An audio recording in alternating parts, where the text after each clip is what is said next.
পদত্যাগ করছে। আমি নাকি মিথ্যাবাদী কাকিমা এসব বলছে, শুনলেন আপনারা নিজেরাই। আমি জীবনে কোনোদিন মিথ্যে কথা বলতে শিখিনি, আর মেয়েকেও শেখাইনি। বুবুন এবং তিতলি এখানে উপস্থিত হয়েছে। আমাদের সর্বশক্তি দিয়ে ওদের পাশে দাঁড়াতে হবে, এমন একটা পরিবেশ তৈরি করতে হবে যে তিতলির মতো আরো তিতলিরা মাঝরাত হয়ে গেলে এই রাস্তা দিয়ে বাড়ি ফিরবে, কোন হিংস্র পশু যেন ওদের গায়ে হাত না দিতে পারে, এই রকম একটা পরিবেশ তৈরি করতে হবে। পাড়ায় পাড়ায় ছড়িয়ে যেতে হবে বিজেপি কি জিনিস, সেইটা আমাদের পাড়ার মানুষের মধ্যে বলে দিতে হবে। এই কথা আমাদের আরো হৃদয়ে ছড়িয়ে পড়ুক।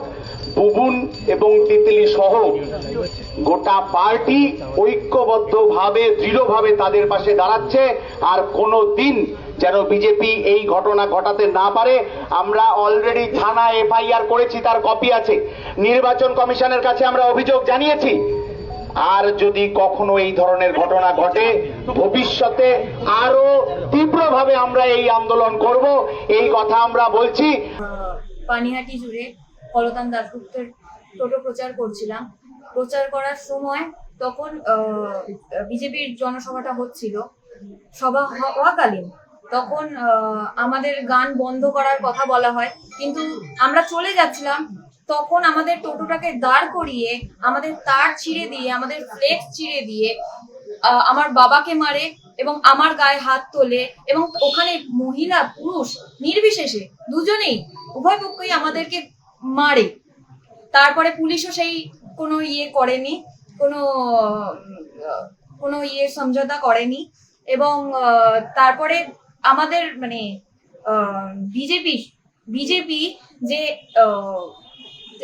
অভয়ার বিচার চাইছে, তারা এতগুলো ছেলে মিলে একজন মেয়ের গায়ে হাত তুলতে নেই, যে সেটা সামান্য বোধ শক্তি তাদের নেই।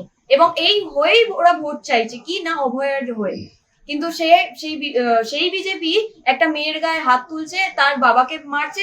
শুধু আমাদের অপরাধ কি ছিল না, আমরা আমাদের টোটো প্রচারটা করছিলাম। খুব স্পষ্ট, এই বিজেপি পশ্চিমবাংলার সংস্কৃতি সম্পর্কে তাদের কোনো ধারণা নেই, এবং এই বিজেপি যে চরম নারী বিদ্বেষী দল, সেটা আজকে গোটা বাংলার মানুষ বুঝে গেছে। গত 1.5 মাস ধরে ভোটের প্রচারে যারা হচ্ছে যে বামপন্থীদেরকে এই কথা বললেন যে তারা নারী নিরাপত্তার প্রশ্নে নাকি আসলে সমস্যা তৈরি করছে, যারা বললেন যে বামপন্থীরা এসে নাকি আসলে বিচার হতে দিচ্ছে না, তারা নিজেরা আজকে যে ঘটনা ঘটালেন, তাহলে প্রধানমন্ত্রীর আশা থেকে, সেই মাঠের সভা থেকে যখন আমরা বিচারের কোনো প্রতিশ্রুতি পেলাম না, আজকের দিনে দাঁড়িয়ে রাস্তায় এরকম একজন মহিলার উপর যে ন্যাক্কারজনক আক্রমণ করছেন বিজেপির নেতারা, তাদেরকে আমরা শুধু এইটুকু মনে রাখতে বলবো যে রাজনীতি কিন্তু একদিনে শেষ হয়ে যাবে না, এটা লম্বা জীবন, এবং সেই লম্বা রাজনীতি পশ্চিমবাংলার মাটিতে শিকড়ে আঁকড়ে আমরাও করব। লড়াইয়ের ময়দানে দেখা তো হবেই, কিন্তু গোটা রাজ্যের সাধারণ মানুষকে আমরা এই কথাটা বলতে চাই যে এটাই বিজেপির আসল স্বরূপ। এই আসল স্বরূপটা বুঝে নিয়েই আমাদের ভবিষ্যতে এই বাংলার মাটি থেকে বিজেপিকে উৎখাত করার কাজ, মহিলাদের সম্ভ্রম রক্ষা করার কাজ, সেইটা বামপন্থীরা করবে, এইটাই আমাদের কথা। এবারে ভাই ভোটের লড়াই এই এখানেই দেখবো।